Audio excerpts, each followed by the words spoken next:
بسم اللہ الرحمن الرحیم الحمدللہ رب العالمین والصلاة والسلام علی سید المرسلین وآلہ وصحبہ اجمعین۔ دیکھنے والے، سننے والے، چاہنے والوں کو السلام علیکم ورحمۃ اللہ وبرکاتہ۔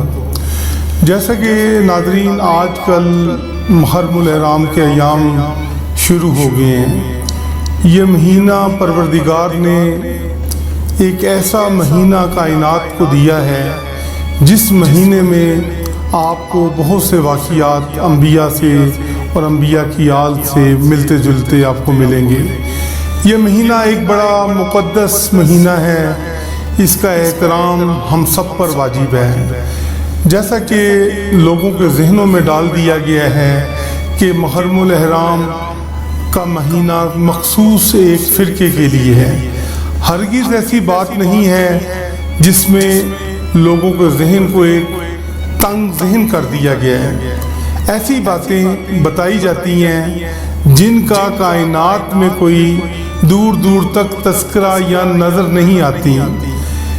جب بھی ایام محرم الحرام آتے ہیں تو لوگ آ کر، چاہنے والے، عقیدت مند بہت سے سوال کرتے ہیں کہ پیر صاحب ہمیں ہمارے جو نزدیک ایسے لوگ ہیں ہمیں ایسی باتیں بتاتے ہیں کہ جو باتیں ہم سن کر پریشان ہو جاتے ہیں۔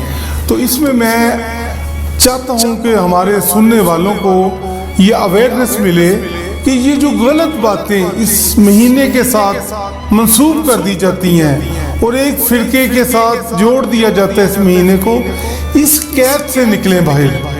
وہ باتیں جو حقیقت کی ہیں وہ لوگوں کو پتہ چلنا چاہیے کہ دنیا میں، کائنات میں ایک ہی ہمارا پروردگار ہے، اللہ کی ذات ایک ہی ہے، اور ہمارے آخری نبی حضرت محمد مصطفیٰ صلی اللہ علیہ وآلہ وسلم کی ذات ہے۔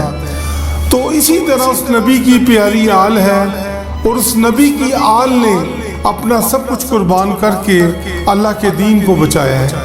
آج ہمیں یہ محرم الحرام کا مہینہ بہت سی چیزوں کا درس دیتا ہے۔ سب سے پہلا درس انسانیت کا درس ہے، جس کی وجہ سے ہم تمام معاملات کو لے کے چلتے ہیں، کیونکہ اس مہینے میں ایک اتنی بڑی قربانی ہے جس قربانی کا تذکرہ میں آج آپ سے کر رہا ہوں۔ تو یہ ہماری جتنی بھی گفتگو ہے یہ کسی ایک مسلک کی کتاب پڑھ کر نہیں کی جاتی۔ آپ یہ جو بھی گفتگو ہے اپنے مرضی کے عالم دین کو آپ سٹڈی کریں، اس کی گفتگو سنیں، جو باتیں، کیونکہ باتیں صرف سب ایک کی ہیں، بتانے کا انداز، سمجھانے کا انداز ہر عالم دین کا، ہر فرقے کا اپنا اپنا ہے۔ حقیقت تو ایک ہی ہے کہ کائنات میں ایک محرم الحرام کا مہینہ اترا اور اس مہینے میں یہ تذکرے ہوئے، یہ واقعات ہوئے، یہ شہادتیں ہوئیں۔ اس مہینے میں کتنا بڑا ظلم ہوا، سب کچھ تمام مکاتب فکر کی کتابوں میں لکھا ہے۔ یہ نہیں کہ یہ کسی شیعہ مسلک کی کتابوں میں یہ باتیں لکھی ہیں۔ آپ کسی بھی پڑھے لکھے عالم حق کو آپ سنیں، علماء حق جو ہیں وہ ہمیشہ صحیح گفتگو کرتے ہیں۔ آپ کسی بھی فرقے کے عالم دین کو لے لیں، آپ بے شک طارق جمیل کو لے لیں، آپ طاہر القادری صاحب کو لے لیں، ثاقب رضا مصطفی صاحب کو لے لیں، مفتی حنیف قریشی صاحب کو لے لیں، کسی بھی عالم دین کو، کیونکہ یہ گفتگو کسی عالم دین کی بتائی ہوئی نہیں ہے، یہ حقیقت کی گفتگو ہے۔ اگر آپ اس گفتگو کو سنیں اور سمجھیں، آپ کی دنیا اور آخرت سنور جائے گی۔ خدا کی قسم آپ کبھی حقیقت سے پردہ اٹھا کے دیکھیں، آپ کو پتہ چلے کہ نبی کی آل کے ساتھ کیا کیا ظلم ہوئے ہیں۔ یہ کوئی کہانیاں نہیں ہے، وہ کوئی جھوٹی کہانیاں تھی اور یہ لوگوں نے آپ کو بنا کے سنا دی ہیں۔ یہ دیکھیں کہ یہ قرآن نے کیا کہا تھا اور نبی پاک صلی اللہ علیہ وآلہ وسلم نے کیا فرمایا تھا، اور ان کی آل نے کیا کچھ قربان کر کے اس دین کو بچایا ہے۔ آپ کو یہ پتہ چلنا چاہیے، آپ کے بچوں کو، آپ کے گھروں میں، کہ یہ سلسلہ کیا ہے، کیونکہ آج کا تذکرہ، ہمارا ذکر اس ہستی کے متعلق ہے جس ہستی کی شبیہ شکل و صورت میں، سیرت میں وہ آپ نبی صلی اللہ علیہ وآلہ وسلم کی صورت میں تھے۔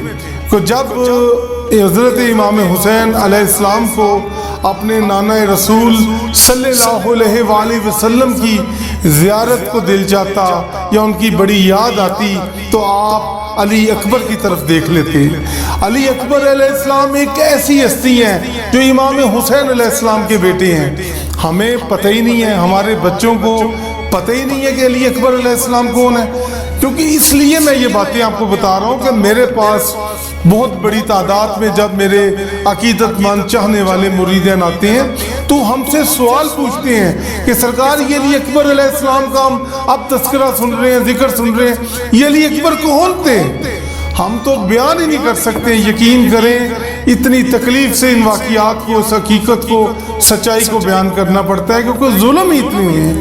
اس یزیدی فوج نے، اس لشکر نے اس قدر ظلم کیے ہیں اہل بیت کے اوپر کہ ہم وہ باتیں، وہ ذکر، وہ تذکرہ آپ سے ہم کر سکتے ہی نہیں ہیں۔ حقیقت ابھی ہم بتا سکتے ہی نہیں ہیں کہ نبی کی آل کے ساتھ، نبی کی اولاد کے ساتھ، نبی کی بیٹیوں کے ساتھ کیا کیا یزیدیوں نے ظلم کیے ہیں، کیا کیا انہیں دکھ دیا ہے، کیا کیا تکلیفیں دی ہیں، کس طرح انہوں نے کیا ہے۔ اور دیکھیں کہ وہ لوگ کلمہ بھی پڑھے ہیں، رسول نبی صلی اللہ علیہ وآلہ وسلم کا اذان بھی دے رہے ہیں، نبی پاک صلی اللہ علیہ وسلم کی بتائی ہوئی، اور انہی کی آل کو ذبح کیا جا رہا ہے۔ تو علی اکبر علیہ السلام جو ہم شکل پیغمبر تھے، بڑی خوبصورت حسین یہ ہستی تھی، اور اس ہستی نے جب کربلا میں جب یہ ہستی اپنے بابا کے ساتھ، قافلے کے ساتھ گئی، اور جس وقت تمام شہادتوں کا ایک سلسلہ شروع ہو گیا تو علی اکبر علیہ السلام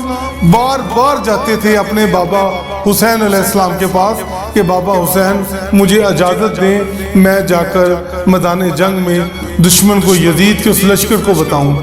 تو یقین کریں جب وہ جاتے تھے تو کوئی نہ کوئی صحابی رسول کا بیٹا اٹھ کر آ جاتا تھا حضرت امام حسین علیہ السلام کے پاس کہ نہیں، آپ مولا حسین انہیں نہ بھیجیں، ہم علی اکبر علیہ السلام کی شہادت کو دیکھ کر ایک لمحہ بھی زندہ نہیں رہ سکتے ہیں، کیونکہ یہ ہم شکل پیغمبر ہیں، بلکہ ہم انہیں دیکھتے ہیں تو ہمیں حوصلہ ملتا ہے، ہم ایسے دیکھتے ہیں ان کو اور ہمیں سکون ملتا ہے۔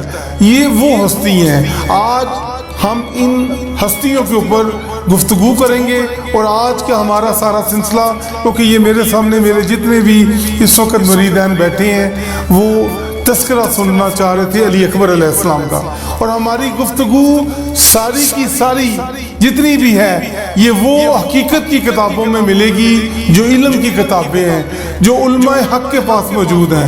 کسی بھی مسلک کے آپ جا کر ان کتابوں میں، یا آپ یوٹیوب پہ آپ لکھیں کسی بھی اپنی مرضی کا عالم دین، کیونکہ آپ کو پتہ چلے کہ یہ کوئی کسی مسلک کی گفتگو نہیں ہے، یہ حقیقت کی گفتگو ہے۔ بات کرنے کا مقصد ہمارا یہ ہے۔ آج انشاءاللہ ہم شہادت یہ علی اکبر علیہ السلام آپ کو بتائیں گے کہ یہ کس طرح کیا کیا ہوا۔ اور جس وقت تمام شہادتوں کا سلسلہ ہو گیا تو علی اکبر علیہ السلام میدان کربلا میں اترے، اور جس وقت میدان کربلا میں اترے تو اعلان کیا اس یزیدی لشکر کو، کہا کہ یزیدی لشکر سن لو، آپ کے سامنے آج علی اکبر ہم شکل رسول صلی اللہ علیہ وآلہ وسلم آئے ہیں، اور جو آپ نے ہاتھ میں پرچم اٹھایا ہوا ہے اس پرچم پہ لا الہ الا اللہ محمد الرسول اللہ کلمہ لکھا ہوا ہے، اس پرچم پہ میرے نانا رسول صلی اللہ علیہ وآلہ وسلم کا ذکر ہے۔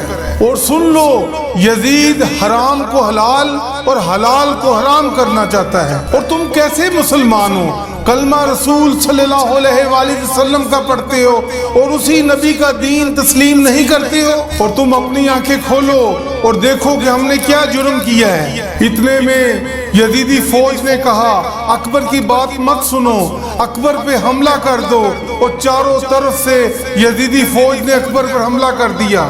اور تاریخ نے لکھا جب فوج یزید کے بڑے بڑے نوجوان علی اکبر کے سامنے آتے، آپ ایک ہی وار میں انہیں فنا کر دیتے۔ جب علی کے پوتے کے سامنے کوئی نہیں ٹک سکا تو عمر سعد وہ کہتا ہے کہ علی کے اس پوتے کو چاروں طرف سے گھیر لو، اور تاریخ نے لکھا کہ 1200 یا 1800 کا لشکر جو چاروں طرف سے علی اکبر علیہ السلام کو گھیر لیتا ہے، کہیں سے کوئی تیر چلاتا ہے، کہیں سے کوئی نیزہ مارتا ہے، کہیں سے کوئی تلوار پھینکتا ہے۔ اتنے میں ایک ظالم علی اکبر کے پاس جا کر اس کے سینے میں برچھی مار دیتا ہے۔ برچھی کا جب لگنا تھا تو شہزادہ علی اکبر نے خیموں کی طرف اپنا رخ کیا اور کہتے ہیں بابا حسین، علی اکبر نے وفا کی ہے، علی اکبر کا سلام قبول کرنا۔ اتنے میں علی اکبر علیہ السلام گھوڑے سے گرتے ہیں۔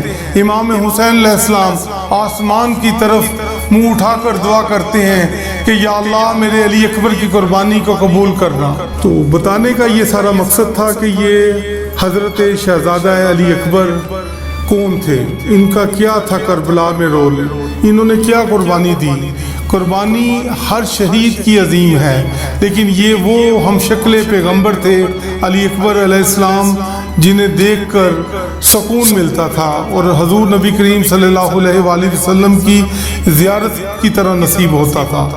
دوستو ان چیزوں کو سمجھو، یہ باتیں، یہ واقعات کسی مسلک کے نہیں ہیں، یہ تمام امت مسلمہ کے لیے ہیں۔